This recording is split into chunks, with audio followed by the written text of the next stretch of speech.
So before we do the opening and go into the lesson, let's have some sharing. And what I'd like for you to think about is, briefly, is there any place in this that you need help in practicing what we're doing? Secondly, do you have, you want to share in the context of how it's working and the testimonies or whatever, however, and especially if you have questions, anybody, or any sharing at all. So you know, do you know, can you sum up what we're doing? What is the goal? What are we actually doing? What is our goal? Let's get simple. Yeah, what are we doing? Anybody? Did you? We're going to sum up. What are we doing? What are we? Yeah, let me just leave it like that. Where do we go? You know what? For me, you go to a place in your mentality where you know the truth of who you are, what it is you want, and you stay in that place. You keep that. Instead of the mind wandering off into different places, it's focused. And in that focus brings the reality of what you're thinking, what it is that you are thinking that you want, thinking into being. You know what? That's awesome, because come on. I feel that we're learning about the power that we have, and not the power of the world over us, about the power of our own direction, how we think, what control that has over our life, and not to walk aimlessly in this physical world. Yes.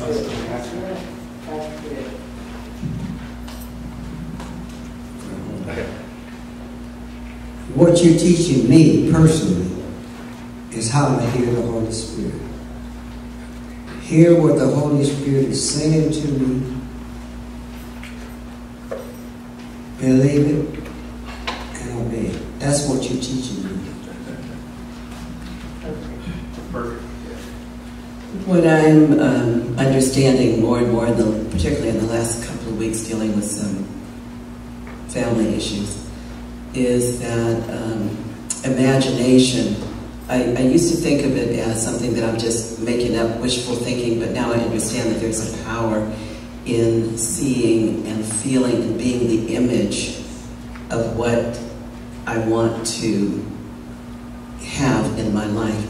And it's not just making up something or wishful thinking, it's actually feeling the power in seeing the image of what I want in my life, and not what is happening, appears to be happening around me, and getting caught up in any kind of distress or noise that's out there, but staying focused in spirit, in the power that I have, in the imagination of bringing into manifestation that what is mine to have in this life.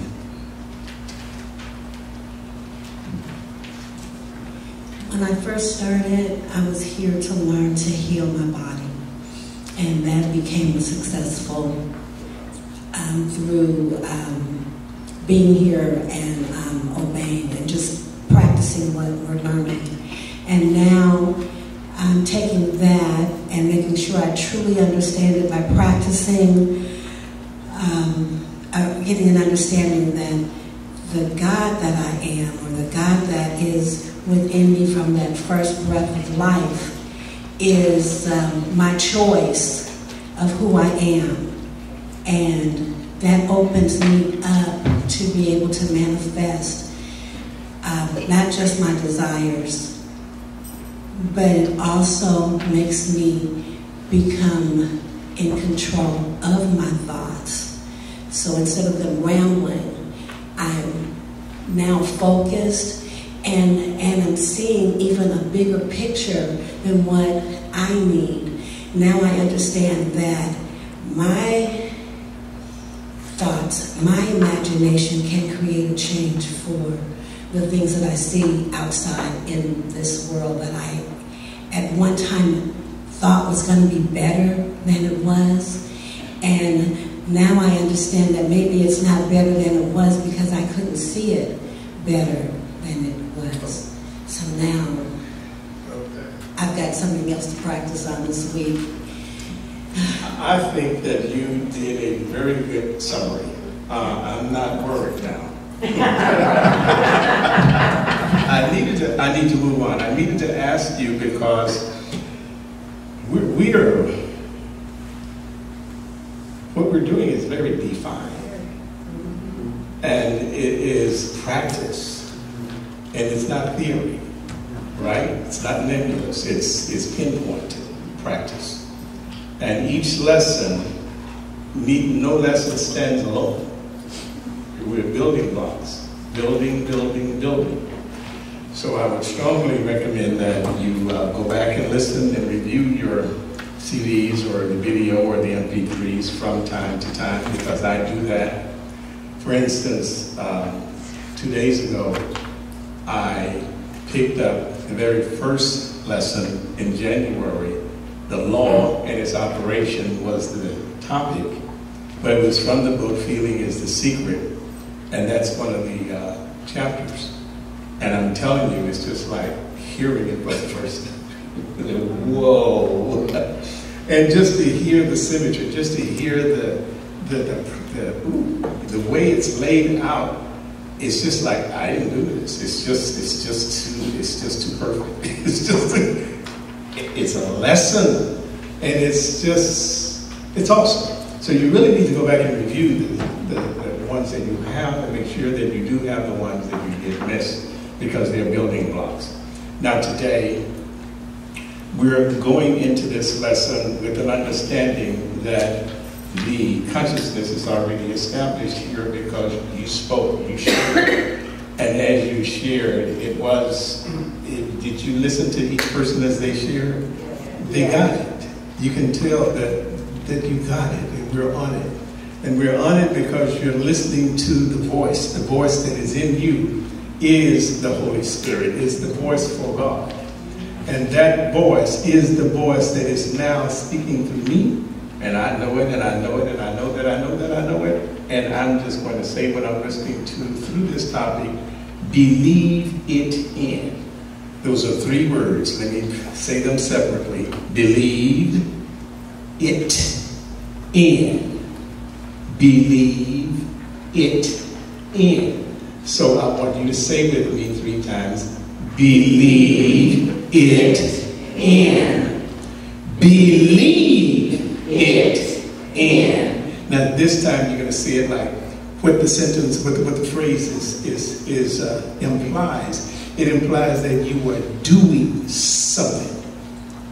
There's a power at work in your mind, and you're going to learn how to do more of, as you just described, of believing it in. The scripture says, it is done unto you as you believe.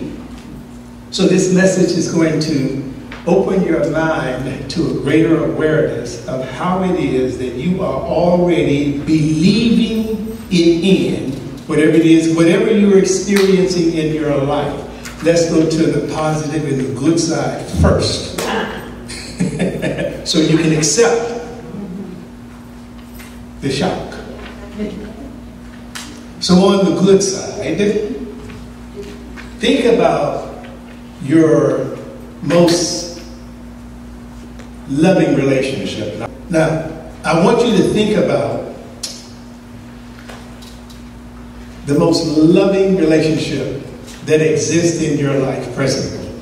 The person or the 1, 2, 3 people who bring you the greatest happiness and joy. And you have a loving relationship, or relationships. Let me tell you something. It is there, and it is because you believed it in. Let's think about your home. I don't think there's anybody in here who is homeless. That means you have a home. And it really means nothing in comparison to somebody else's home. Whatever home you have is your home, and that's a place that you love. Whatever it is and wherever you live and whatever you're driving, you believed that in. And my topic today is believe it in.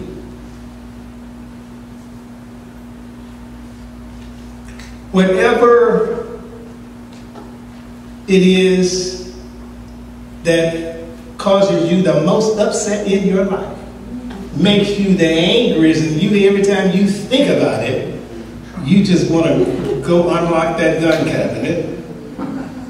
You believe that situation in. No matter what the doctor described, what the lab report says, or what the x-ray says, or how long it's been there, you believed it in. So we'll stop there. Now, That's deep. You said that's deep, but what's deeper than that is this.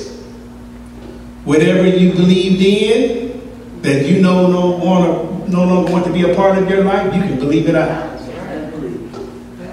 Nothing is permanent. If you believed it in, you can believe it out. And if you want more of that good stuff on the other side that we started off with, you can continue to believe more of that in. And we had a lesson that says anything that you're experiencing in your life, it is there because your awareness sustains it. Your awareness sustains it. And when you change your thinking, you change whatever it is that's in your life. Okay. Now, so with papers quiet, and you want to go in your pocket and get all your rattling candy papers out. Oh, it's so distracting. So let's go into this topic. Believe it in. This is by Neville from the book. This is from Neville. It's not from the book that you're studying from. It's another book by Neville, and this book is called The Collection. And this is something that I had recalled reading a long time ago. And in order for us to practice what we're doing here, I thought it would be good to share this one topic from that book, Believe It In. You have a pass out. He says, the most creative thing in you is to enter a state and believe it into being.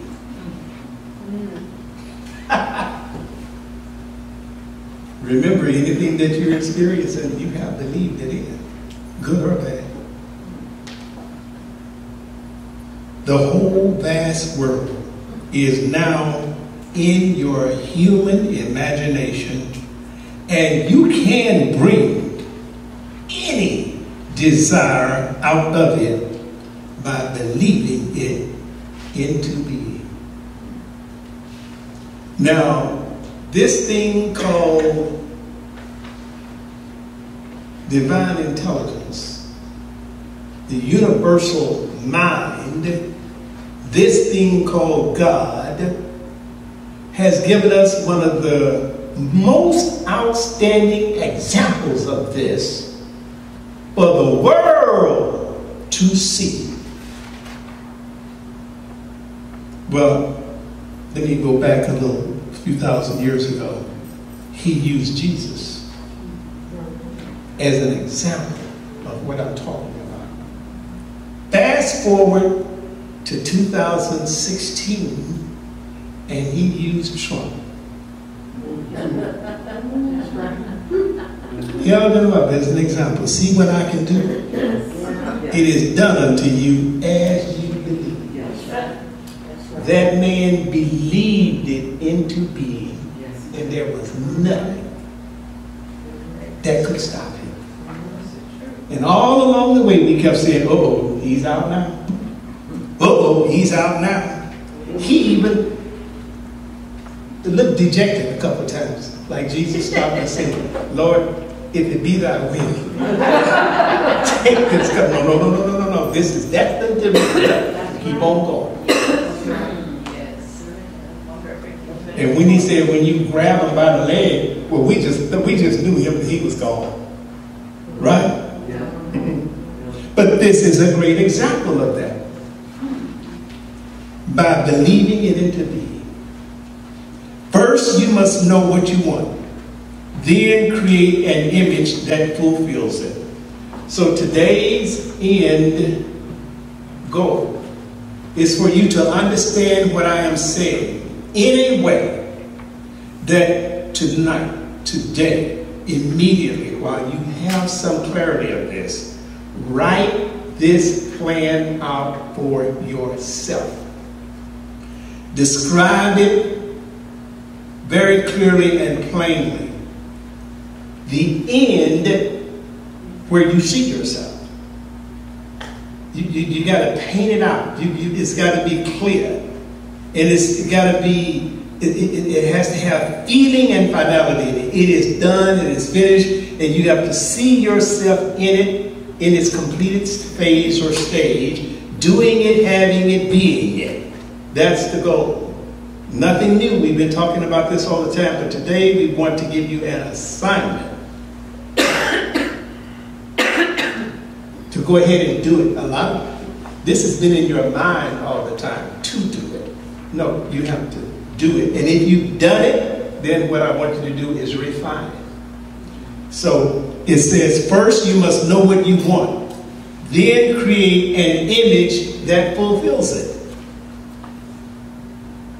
This is taken from a lecture that Neville was doing. And he says, he was talking to his audience. He said, tonight, I hope to show you how to subjectively appropriate that which already exists in you and turn it into an objective fact. Now, he was talking to an audience and he said this. Now, what I am doing, talking to that audience, and I'm saying this. How to subjectively appropriate that which already exists in you and turn it into an objective fact. What he is saying, come on over, sister. We got plenty of room. A reserve seat right over here.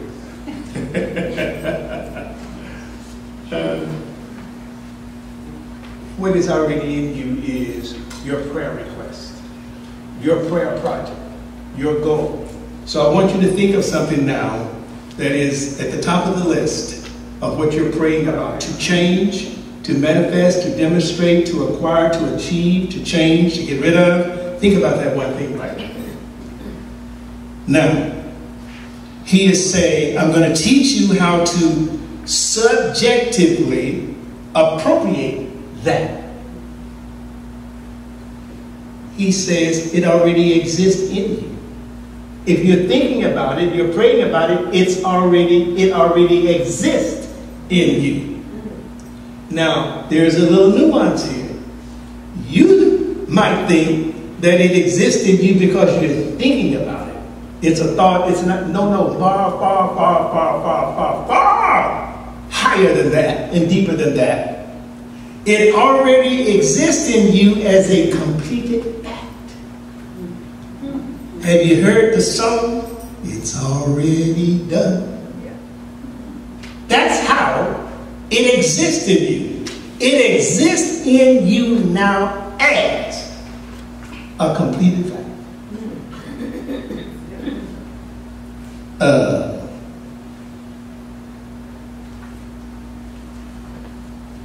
I see a lot of ladies in here who perhaps have given birth. And if you haven't given birth, you were born somebody.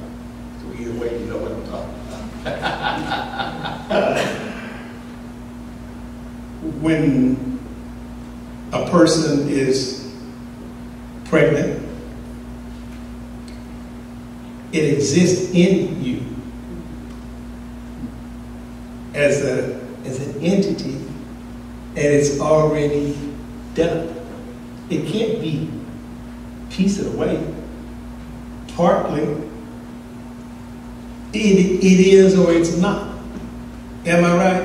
Yes. An idea is an idea. An idea is complete within itself. An idea is complete. Now, the other extension, the manifestation of it, that's another thing. That's what he said here. How to subjectively appropriate that which already exists in you and turn it into an objective fact. That's to demonstrate it, manifest it. He is giving you a lesson in how to do this. What is that lesson I just told you? Write it out. Believe it, see it. Write it out. See it. Clarify it. Paint a picture. Describe it. See it. Clothe it. Finish it. Get into the feeling of it. And then you got to live in it as though it's already done. As though you already have it. As though it's already complete.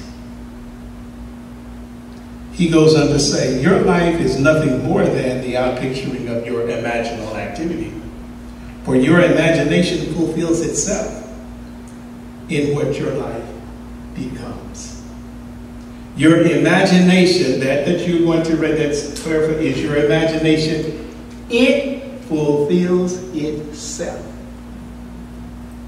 It fulfills itself. There's a lesson in the Course in Miracles that says, or an idea that says, I need do nothing. And that's what it's saying. There is, and he started off by saying how to subjectively appropriate that which already exists in you. How to subjectively appropriate it. Subjectively goes along with the idea of I need do nothing. God does it. But it's God in you, through you, that does it. Subjectively appropriate. The word appropriate here to me means it will do it by any means necessary. It will do. Subjectively appropriate. Appropriate, what does appropriate mean? You ought to look it up. Take over. Is that what you say? That's right. Take over. The government can appropriate. Am I right? A person in finance, the head of finances, they'll take the money around and then take it from here and take it there and appropriate it here. Am I right? And just take it over to put it. And that's the way this subjective idea is. It's going to appropriate. It's subjective. It's just going to take over it. By any means necessary, this is going to come to be. In spite of you. So then this lets you know that when things appear to be out of sorts, going wrong, problems occur, it's subjectively appropriate. You asked for it, didn't you? It's just not coming the way you thought. It's taking you by some ways that you didn't expect and don't want, but it's appropriated. By any means necessary, you are going to get there. That might mean there might be some separation going on along the way. You might get to some points where you were not with certain ones, and then do you see what I'm saying? It's appropriated. Along the way, you don't have this anymore and that you had before. It's appropriated by any means necessary. You said you wanted that.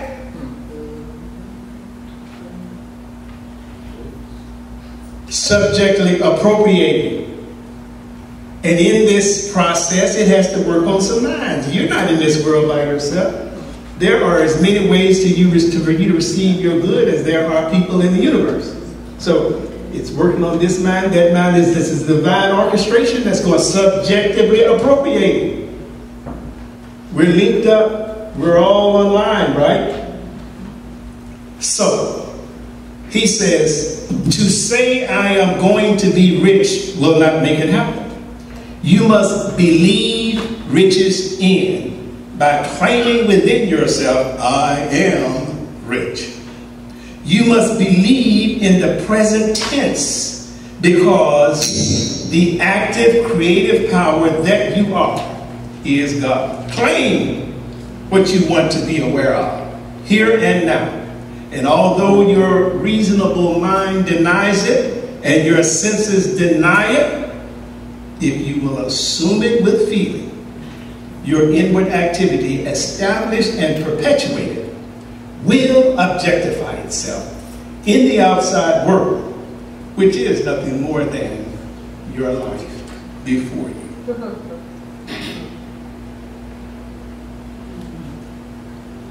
Although your reasonable mind denies it and your senses deny it.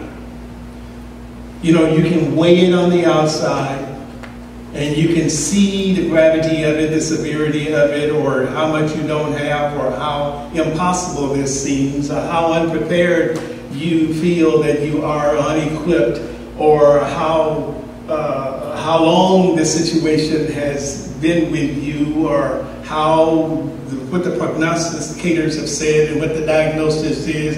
It says, although your reasonable mind denies it and your senses deny it, if you will assume the feeling of already having it with feeling, your inward activity established and perpetuated, hold on to that vision and that feeling, the thing will objectify itself in the outside world. Well, that comes under the category of I have ways that you know not of. My ways are beyond finding out. I don't need your help. I got this. It doesn't matter if this has never been done before. It doesn't matter if nobody like you have done it before. It doesn't matter if you don't know anybody who has had this before and come out of it. If I got your feeling and your belief, you got it. Am I right? Yes. To attempt to change the circumstances of your life before you change its imaginal activity is to labor in vain. Now, this statement is let me read it first. You can, Neville goes on to say, you can believe anything in. The topic is believe it in. You can believe anything in if you will not accept the facts your senses dictate. For nothing is impossible to imagine. And imagining, persistent and believed in, will create its own reality. Okay.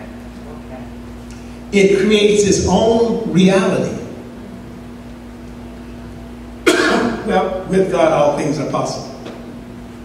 With imagination, all things are possible. That's all they say. Say that about labor. Okay. To attempt to change the circumstances of your life before you change its imaginal activity is to labor in vain. Yes. And then it says you can believe in anything. Believe it in. You can believe it in. You can believe in anything. But he says you can believe anything in if you will not accept the facts your senses. If you won't look at your senses. For nothing is impossible to imagine. That's the same as saying, with God all things are possible.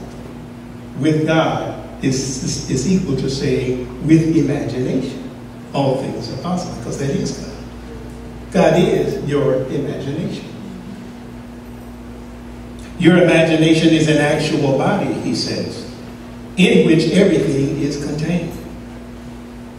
Now, we went through several weeks of there's a natural body and there's a spiritual body. Don't you remember? Yeah. Several weeks. There's a natural body and there's a spiritual body. This spiritual body is what he's talking about. Your imagination is an actual body in which everything is contained. When you imagine, the thing itself comes out of that divine body, which is your spiritual body, which is your subconscious state of mind.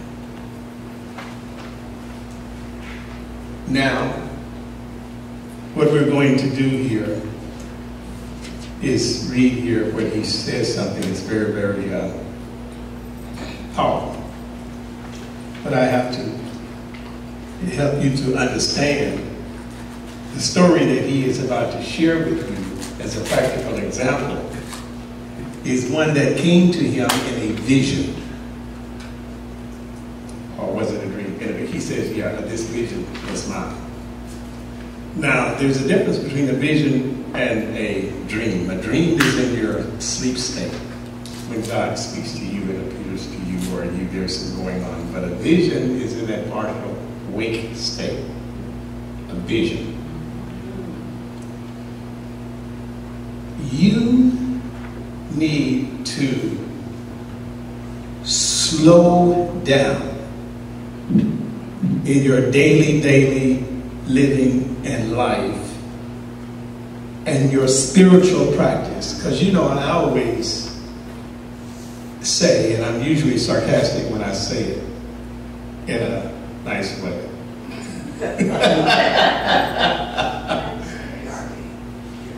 I find it so odd that amongst our people, and you know who our people are, y'all.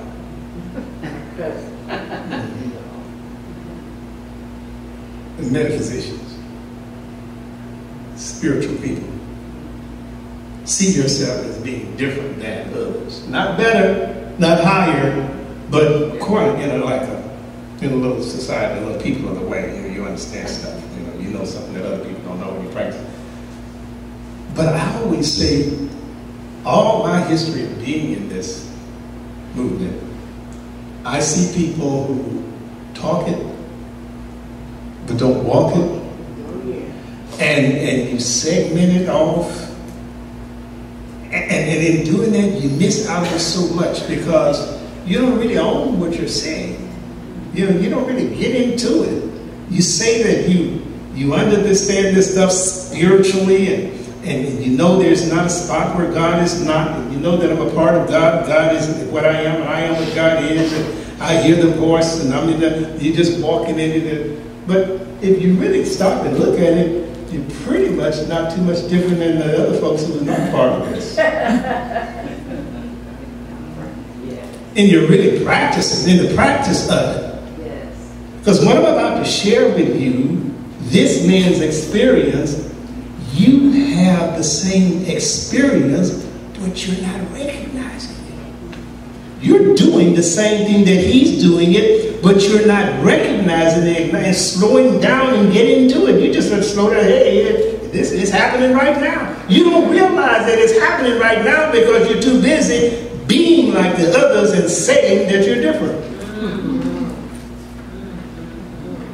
You experience the same thing that this man experiences. And that's what he's trying to tell you. He is telling you, sharing with you an experience where he was taken up in spirit. He had a vision. It happens to you all the time. I just sit down and laugh and have fun. He says, a few years ago, this vision was mine. I was taken in spirit into one of the early mansions on Fifth Avenue in New York City at the turn of the century. In his mind, he saw himself in, because this is where his home was in New York, and he saw himself in an old mansion. He said, and as I entered, I saw that 3 generations were present. And I heard the eldest man telling the others of their grandfather's secret. Now, some of you will hear this and think you're hearing it for the first time, but we've read and studied this before. In January when we started. And I'm just reminded, we're just reviewing something that we've already talked about and studied here. He said, Grandfather used to say, while standing on an empty lot, I remember when this was an empty lot. You remember this story? Now he is saying that he saw in a vision where he was in an old mansion on Fifth Avenue in New York. And there were 3 generations of men standing there. And he heard one say to the other that I remember grandfather's secret. Now, grandfather's secret is what I'm asking you to do as an assignment. I want you to, what you hear, do that. And this is grandfather's secret. Nothing more than what we've been talking about all the time. So, grandfather would paint a picture of what he wanted to build there. Build where? In that empty lot. Keep this in mind. They are standing in front of an empty lot. He would paint a word picture. He would describe in detail what he wanted to build there. He saw it vividly in his mind's eye as he spoke, sharing with them what he saw. And in time, it was what? And in time, it was established. These were a society of men. This was a society of people like us. Except he practiced it. They practiced it. That's how they built. That's how the country in this story, in this chapter, I deleted it. I didn't have time to cover it. But just in preceding this, he talked about how the country, how the founding fathers built this country. On this concept. They believed it in that chapter, read it. How they believed. They didn't believe in the future, he writes, but they believed it in. They believed the future in. They didn't simply believe in the future. They believed the future in the founding of the country. Those were some weird men in that day.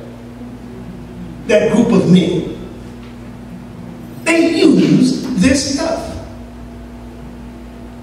I talk about Trump and Napoleon Hill.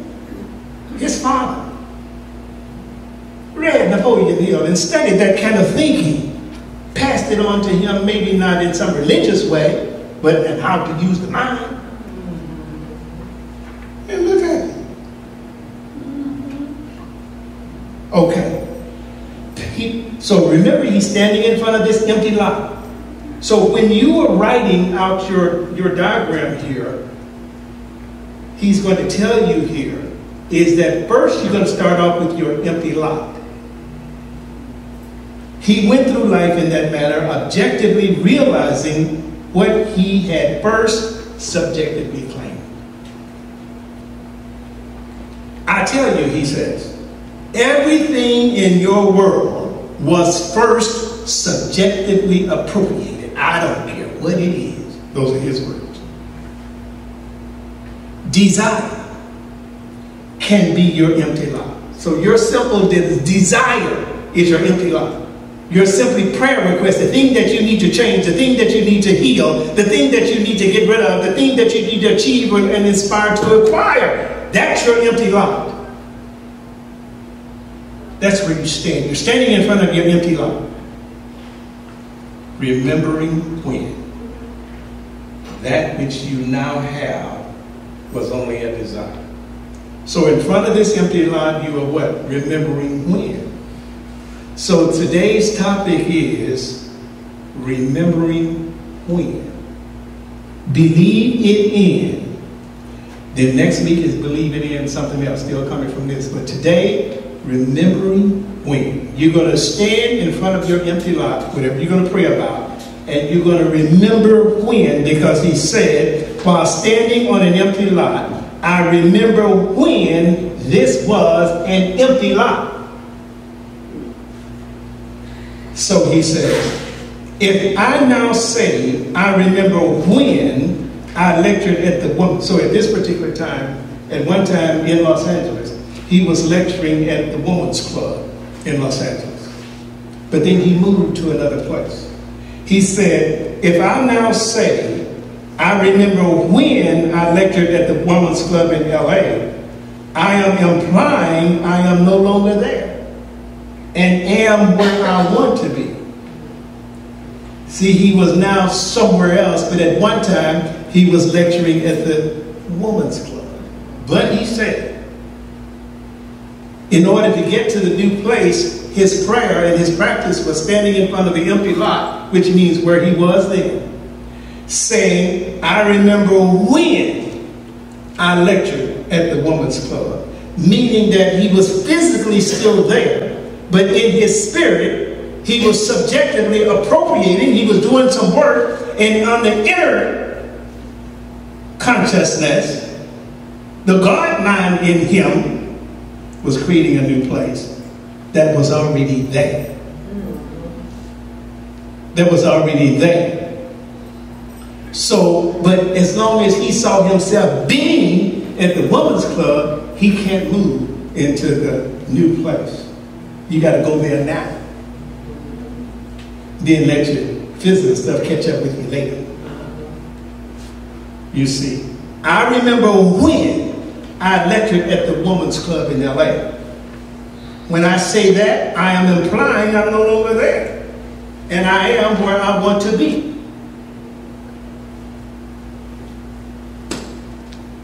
John chapter 14 says it, not implicitly, but very plainly.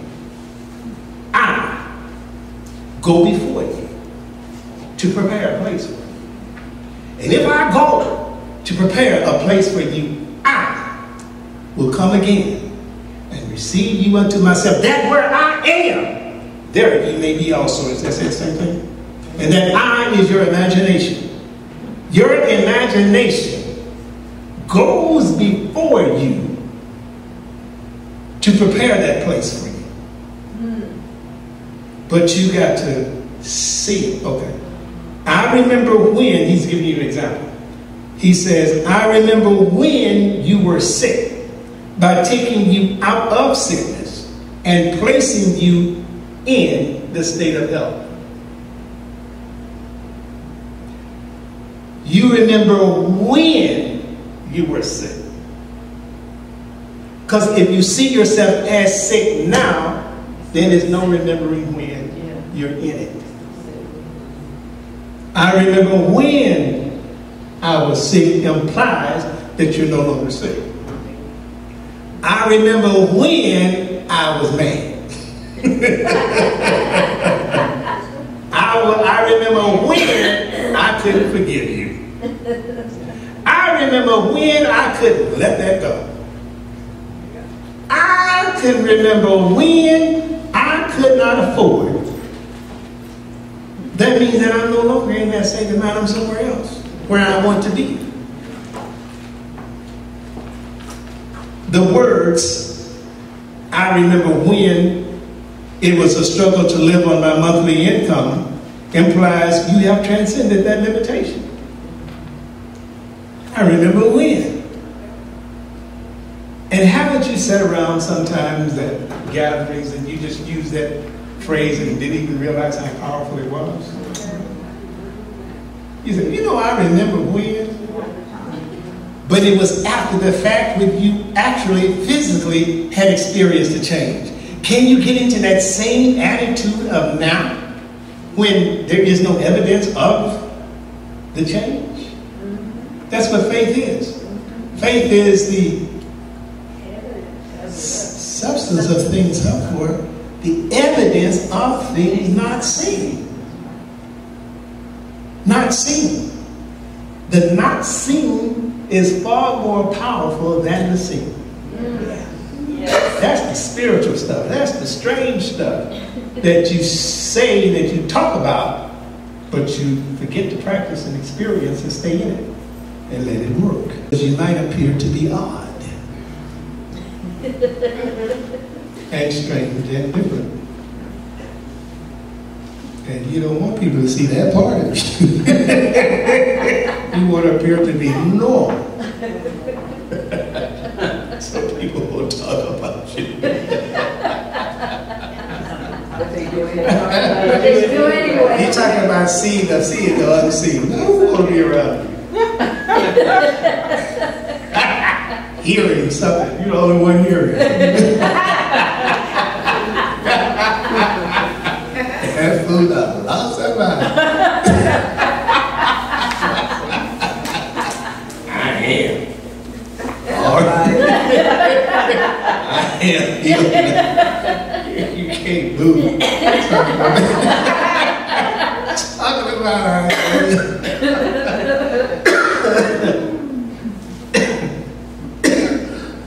He goes on to say, you can put yourself into any state by remembering when. So today's topic, believe it in, part 1 is I remember when. And next week we'll do part 2 of believe it in. I remember when, he says, for example, I remember when you were unknown implies you are now known. That was the secret of grandfather's success. God in you speaks to you in a dream, as he did to me when he took me on a trip in time to that beautifully staffed mansion at the turn of the century. This doesn't mean that just because you heard my vision, you're going to enjoy God. You must apply what you heard and remember when. Now, he's going to close this out with another example, story.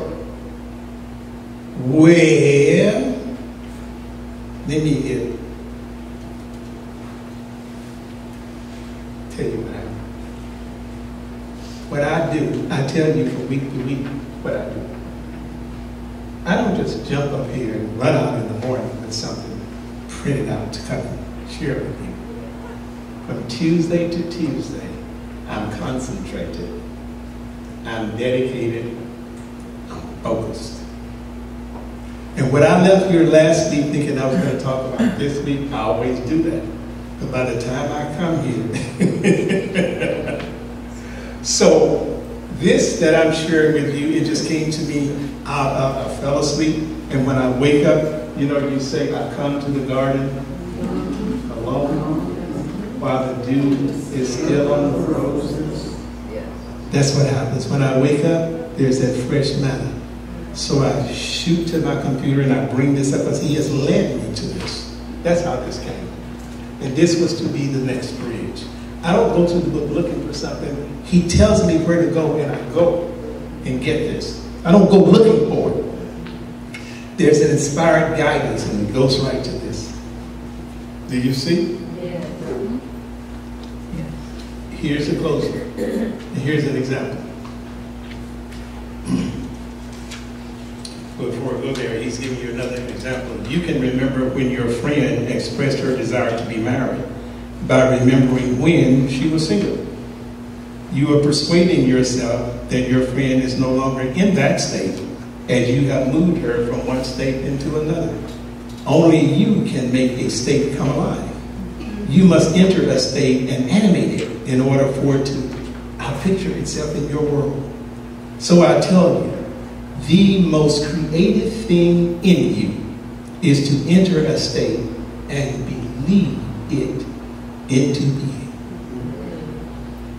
Now this story, you've heard it before, but here's another example.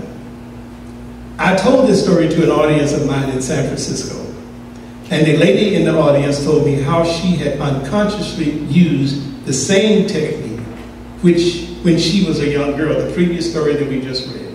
He said there was a lady in the audience who said, The incident occurred on Christmas Eve for her. She was feeling very sad and tired and sorry for herself. Her father, whom she adored, had died suddenly.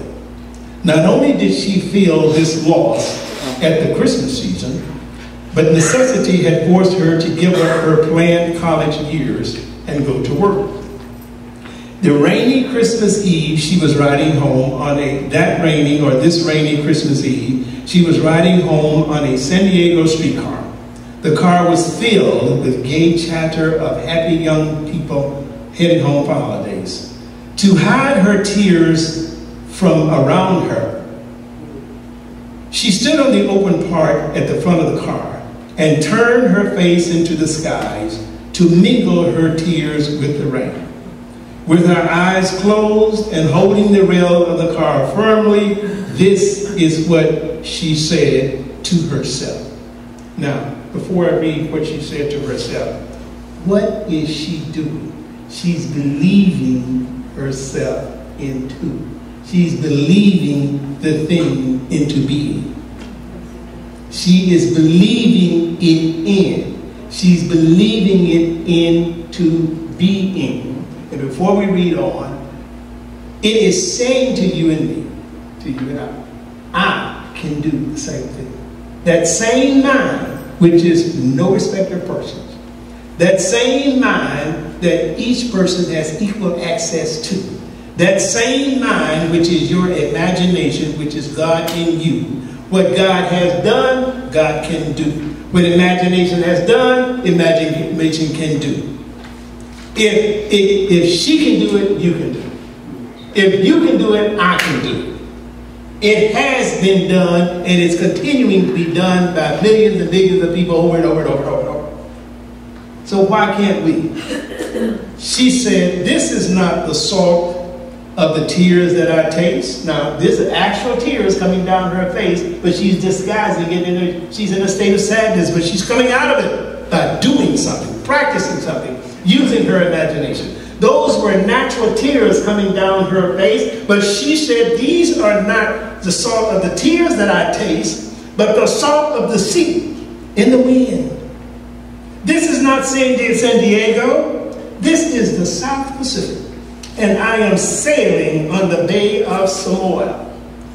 And looking up in her imagination, she constructed what she imagined to be the Southern Cross. This was something high on a mountain, of course, an actual physical cross, because it was there in her home. She was imagining herself back to where she wanted to be. She lost herself in this contemplation so that all faded around about her. Suddenly, she was at the end of the line and home.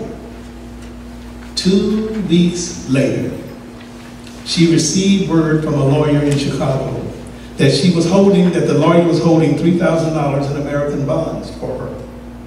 Now, $3,000 in the 1950s, that was a lot of money. Several years before, an aunt of hers had gone to Europe with instructions that these bonds be turned over to her niece if she did not return to the United States. The lawyer had just received word of the aunt's death and was now carrying out her instructions. A month later, from the time she was dealing with these imaginary tears and affirming it, seeing herself in Samoa, imagining it, believing it into being, a month later, this girl sailed for the islands in the South Pacific. It was night when she entered the Bay of Samoa. Looking down, she could see the white foam like a bone in the lady's mouth as the ship plowed through the waves and brought the salt of the sea in the wind, and brought the salt of the sea in the wind. An officer on duty said to her, there is the Southern Cross. And looking up, she saw the Southern Cross as she had imagined it. In the intervening years, she had many opportunities to use her imagination constructively, but as she had done this unconsciously, she did not realize that this was a law that she was using. Now that she understands, she too is consciously playing her 4 major roles in the daily drama of her life, producing plays. In this chapter, he talks about the 4 major roles of producing plays in your mind. That's why that is there. So I need to know, what's my excuse for not showing up with the change that I desire? There's no excuse, but it's this. I need to just apply myself with more diligence. I just need to be more committed. I need to stay on the path. I need to don't stop. I need to keep on going. Because my 2 weeks is about to come to pass. My month is about to show up. My 21 days is about to show up. That's all I said. He said, keep doing this. Don't give up and expect the same thing to happen for you. Now, what did you get out of this? How is this going to help you? And what needs to be clarified? All right, let's close with a prayer.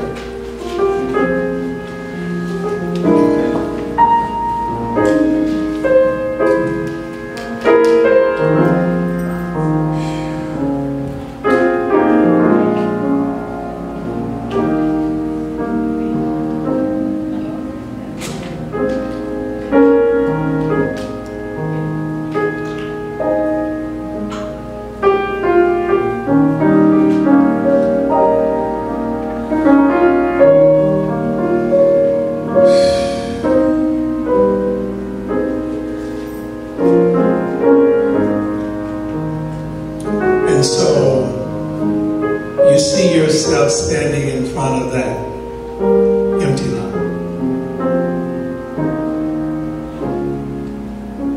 Imagine yourself standing there and you're not alone. Standing with you are people who you have faith in. People of like minds, like consciousness, 1 or 2 or more. And these are your spiritual supporters.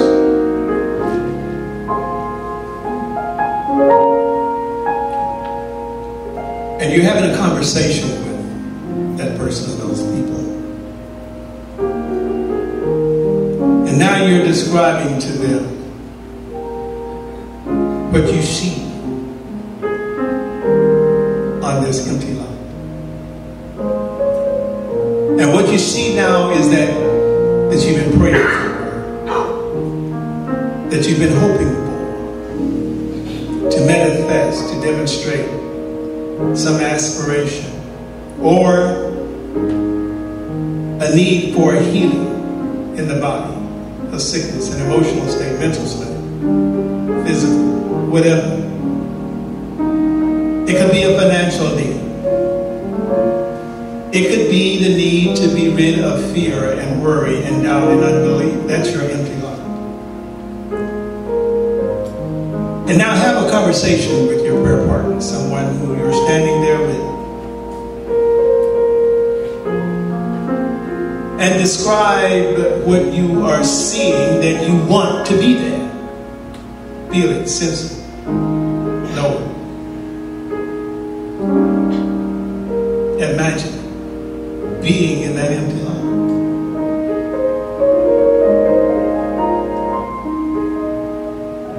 And now, as you walk away to go your separate ways, there is a seed that's planted in your subconscious mind. And that seed is an idea. And we're going to call that seed, I remember when.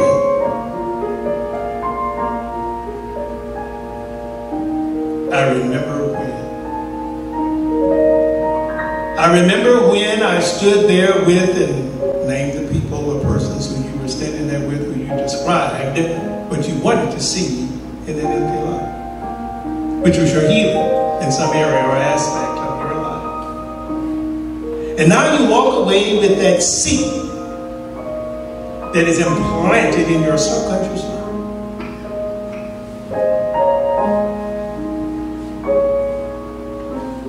Now that subconscious is going to appropriate the idea that is contained in that seed, and it shall come to pass. And all the only thought that you hold in your mind about that empty lot and now this seed is, I remember when. I remember when that was an empty lot. For now, in a way that I can't understand and have no need to understand, that desire shall come to pass because it's already done. It was done when I described to my friend and my prayer partner, those that I stood with, and said what I saw there and what I wanted it to be. Then it was done then. At that time it existed. And now that it exists, that thing will manifest, it will take expression in my life, in my outer world, by any means necessary. It will find a way. It will find a way, because the song that is in my heart, in my mind as I go forth from this place is that I remember when it was an empty lot. And so we say together, I remember when it was an empty lot. I remember when it was an empty lot. That implies that it's no longer an empty lot. The lot has been filled and something has been built upon it. And that is the realization of my answered prayer. I remember when it was an empty lot, but it is no longer an empty lot because I have seen through the unseen world what has been shown to me. If I see it, I'm capturing the vision, that which God sees through me, and it is mine. I claim it right now in the name of the Father, the Son, and the Holy Spirit. Amen.